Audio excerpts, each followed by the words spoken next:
bien, merci beaucoup. Je suis très honoré de prendre la parole et donner le point de vue infirmier sur la pratique avancée. Donc, je suis aussi, peut-être, je parle en mon nom, mais aussi un groupe de travail là, au sein de la SRLF coordonné par professeur Antoine Roch, et puis il y avait Aude-Souris-Laverne, Sandrine Drey, Pierre-Yves Blanchard, donc, qui est dans la salle et qui m'a aidé à préparer le topo. Voilà, donc je vais essayer de vous présenter en 15 minutes voilà, le point de vue de ce que pourrait être l'infirmier de pratique avancée. Donc, je n'ai pas de conflit d'intérêt.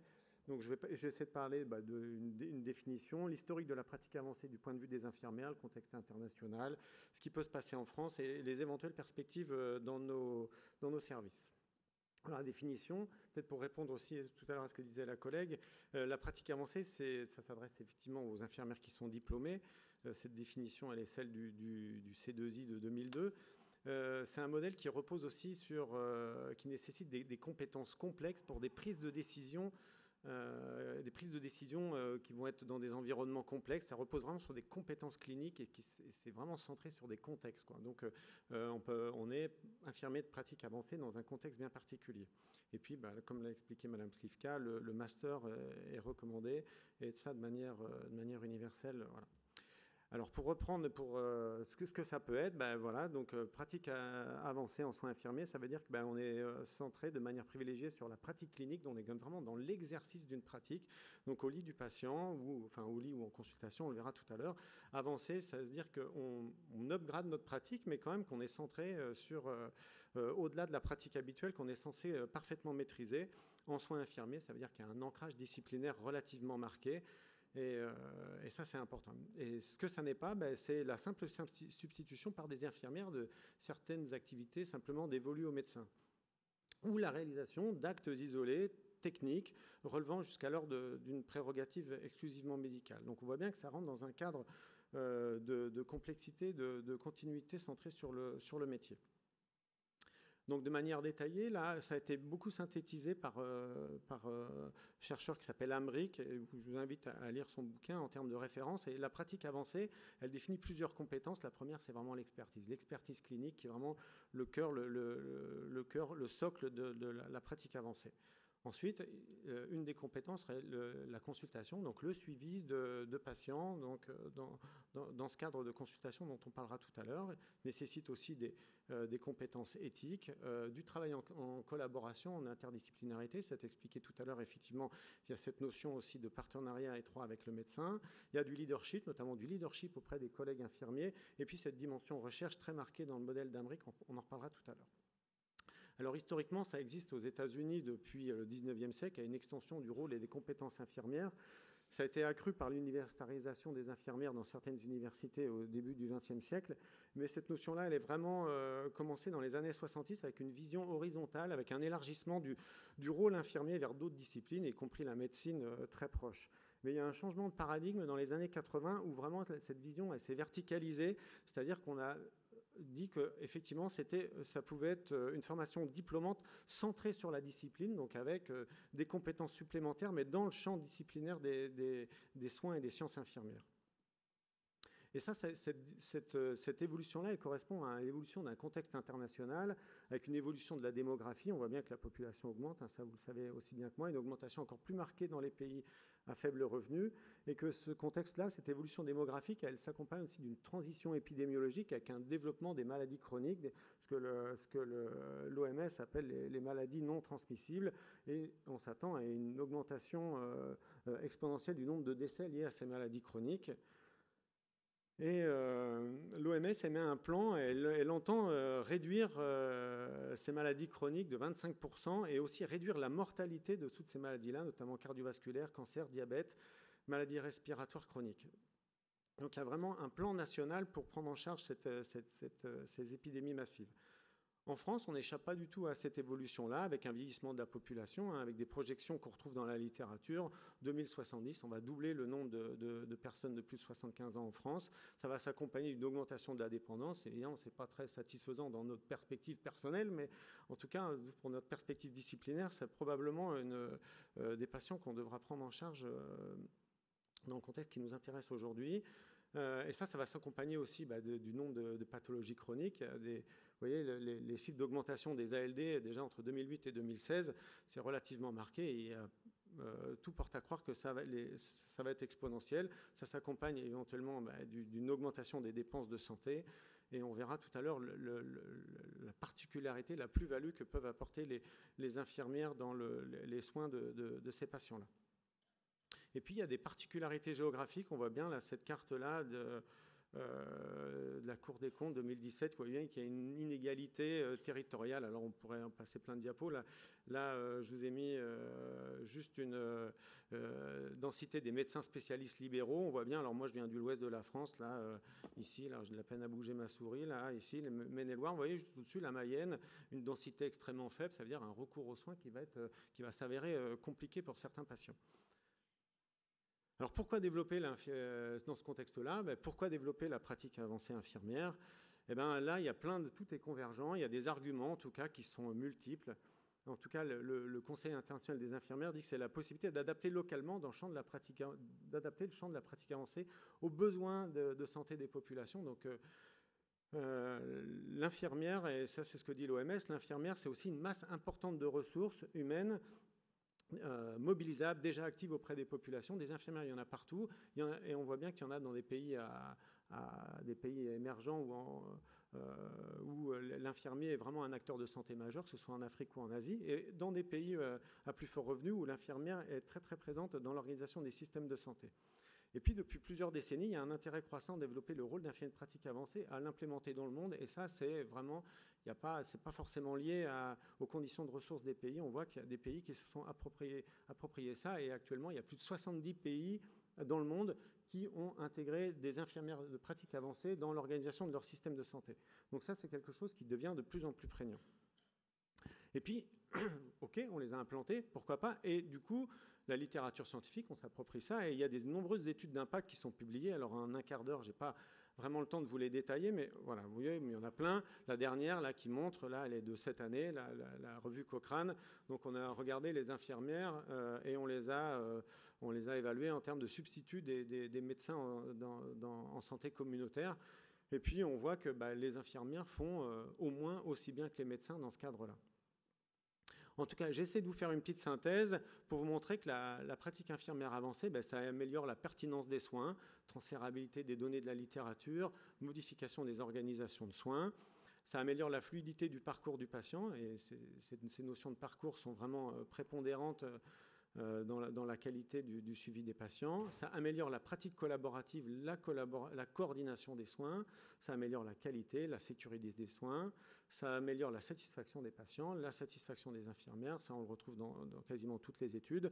L'adhésion thérapeutique au traitement, et ça, c'est marqué notamment dans les expérimentations comme ça de pratiques, on va dire de pré-pratique avancée en France. Et là, c'est des rôles qui sont majoritairement pris par les infirmières. Ça améliore l'efficience, on en a parlé, et dans le cadre d'une augmentation exponentielle des dépenses de santé, ça a tout à fait son intérêt. Toutes ces données-là disent aussi que ça passe aussi par 4 impératifs, c'est-à-dire il faut protéger le titre. Donc infirmier de pratique avancée, tout le monde ne peut pas devenir infirmier de pratique avancée, il y a des conditions. Madame Slivka en a tout à fait parlé, et ça c'est extrêmement important, une formation qui est qualifiante, et là, partout dans le monde, le grade de master, de formation à l'université, post-diplôme initial, ça c'est une constante. Une régulation de l'exercice en fonction du contexte, là ça passe par les ARS en France, mais on retrouve ça un peu partout, et un accompagnement à l'introduction de la fonction, donc ça fait vraiment le parallèle avec ce que vous expliquez suite à la question d'Alain Mercat. En tout cas, moi ça me fait aussi penser ça, c'est que aussi, quand on fait un peu de sociologie des professions, on voit bien que ces critères-là, protection du titre, formation qualifiante, régulation de l'exercice, tout ça c'est... d'un point de vue plus général pour la formation infirmière, vous disiez que c'est une 3e voie, mais ça correspond vraiment à une professionnalisation des infirmières avec la dimension recherche qui sera relativement intéressante dans ce cadre-là. Alors tout ça c'est bien beau, ça marche dans pas mal de pays, on a vu, mais donc en France c'est balbutiant. Le décret, Madame Slivka en a parlé, c'est tout à fait récent, en juillet, les premiers sont en formation. En tout cas, c'est pas créé hors sol, et cette réflexion-là, quand même, elle s'inscrit quand même dans une réflexion qui a été initiée par le professeur Berland en 2003. Vous vous souvenez probablement, on a parlé de transfert de compétences, délégation de tâches dans des conditions bien particulières. et création de professions paramédicales de niveau intermédiaire intégrées dans le cursus universitaire de l'LMD suite aux réflexions de Bologne. Donc ça a commencé à voir le jour. 2004, des expérimentations de coopération, donc les protocoles Azalée, qui sont principalement, enfin qui sont associés aux médecins généralistes, dont des infirmières qui sont beaucoup impliquées dans l'éducation thérapeutique des patients atteints de maladies chroniques. Puis après 2009, l'article 51 de la loi HPST, des protocoles de coopération. Et ça, il y en a eu pas mal. Il y a l'exemple des poses de cathéters veineux centraux, par exemple. Ça, il y a eu des choses comme ça qui sont développées dans les services aigus comme les nôtres. Après, le plan cancer 3, avec, on a parlé d'infirmiers cliniciens. Et puis, voilà. Après, il y a un grand pas relativement important. La première fois que ça a été vraiment marqué en tant que tel, la grande conférence de santé 2016, et ça a été repris dans le rapport de l'IGAS de l'année d'après. On a parlé de la confirmation qu'il y avait un intérêt pour notre système de santé de développer la pratique avancée pour les infirmières. Et puis 2018, les textes, je ne vais pas m'étendre, Mme Slivka en a parlé tout à l'heure.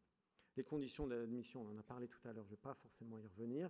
Mais en tout cas, je vais appuyer sur le protocole d'organisation. Mme Slivka, vous en avez parlé tout à l'heure, mais c'est relativement important pour dire voilà, que les domaines d'intervention sont extrêmement précisés.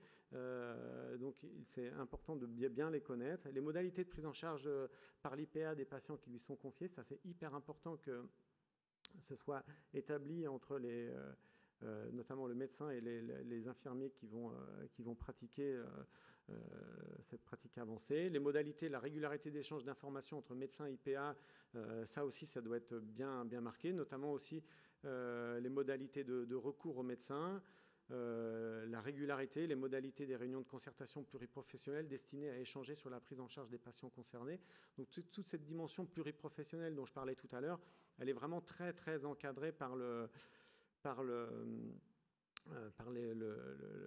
législateur. Les conditions de retour, on en a parlé tout à l'heure. Quand est-ce que ça dépasse le champ? Quand est-ce qu'on sort un peu du chemin clinique dévolu à la prise en charge des patients chroniques par l'IPA? Et puis on disait tout à l'heure, c'est que le patient est tout à fait aussi libre de refuser la prise en charge. Alors tout ça c'est bien beau, mais la question c'est, on est quand même un congrès de la SRLF, et donc je vous parlais de ce groupe de travail. Donc en réanimation, est-ce que ça a une légitimité d'initier ce genre de réflexion? Eh ben, en tout cas, pour vous dire que ça existe à l'étranger, bon, dans les années 90, infirmières pratiquant en soins aigus, on a pensé à ça aux États-Unis, parce qu'il y avait c'était une réponse à la diminution des effectifs médicaux pour le diagnostic, la gestion de maladies, la promotion de la santé des patients atteints de pathologies aiguës, dans une espèce de continuum de prise en charge de soins aigus. Et puis, voilà, le profil, c'est une expert clinique dans les soins des patients, pathologie hétérogène, mais atteint d'une instabilité physiologique dont la symptomatologie entraîne une dépendance à des systèmes de suppléance vitale. Donc, on est vraiment dans le cadre de ce que pourrait être l'infirmière dans les services de réanimation en France. Et puis, avec la réflexion avec des médecins réanimateurs, on voit bien qu'il y a pour l'instant une vacance de postes médicaux, 200 postes de réanimateurs non pourvus dans le secteur public en 2017. Alors effectivement, géographiquement, ils sont des postes qui sont bien ciblés. Puis il y a une problématique de permanence des soins qui reste entière dans les USC isolés, les USC de taille importante où des fois il y a un nombre de réanimateurs de garde qui est extrêmement restreint avec une charge de travail et une charge mentale extrêmement importante qui peut entraîner un risque de fermeture d'unité quand il n'y a pas suffisamment de permanence des soins organisée. Donc la pertinence de présence de l'IPA est vraiment à discuter puisqu'elle existe des fois sous d'autres formes, majors de soins référentes dans certains environnements. Alors on l'a dit, les champs d'intervention, je ne vais pas y revenir, mais en tout cas, ce qui est important, c'est qu'il y a de l'activité clinique, de l'activité paraclinique, donc ça veut dire la participation à la permanence des soins, comme on a pu le voir tout à l'heure, mais je vais y revenir, mais aussi la diffusion du leadership, la diffusion de données probantes, des activités de formation et puis de la recherche. Alors, ce dernier tableau, j'ai essayé de synthétiser là, avec le groupe de travail. Vous voyez que participation à l'amélioration des soins, participation à la permanence des soins, que ce soit ici, là, dans les réanimations qui sont les USC qui sont collés à des services de réanimation et de manière autonome. Donc, la participation à la permanence du soin, on pourra en discuter peut-être autour de l'échange qu'on va avoir tout à l'heure. Participation à la qualité des soins avec diffusion des connaissances, mais aussi une continuité des soins, transfert des connaissances. C'est aussi un moyen de continuer à l'attractivité des carrières pour les gens qui veulent rester en réanimation, avec des compétences élargies, l'encadrement des soins, des possibilités aussi de progression financière qui qui ne sont pas négligeables pour les collègues qui veulent rester en réanimation. Une maîtrise des coûts, on en a reparlé tout à l'heure, avec une rationalisation du temps médical en participant des fois à la permanence des soins quand il n'y a personne ou avec, vous voyez, j'ai mis des propositions qu'on a fait, un médecin, un infirmier de pratique avancée dans les USC isolés, mais voilà, là je peux... L'idée, c'était plus qu'on discute de ces choses-là tous ensemble, peut-être autour d'un échange. Et puis, j'ai fini par une petite page de publicité aussi. Comme je suis là, je porte la recherche, je vous invite à Angers. Là, à la fin de l'année, on fait un grand congrès recherche. On parlera de pratique avancée, puisqu'on va parler de prévention en santé et de recherche en prévention en santé. Donc, je vous attends à Angers, mais en attendant, je suis prêt à répondre à vos questions et je vous remercie.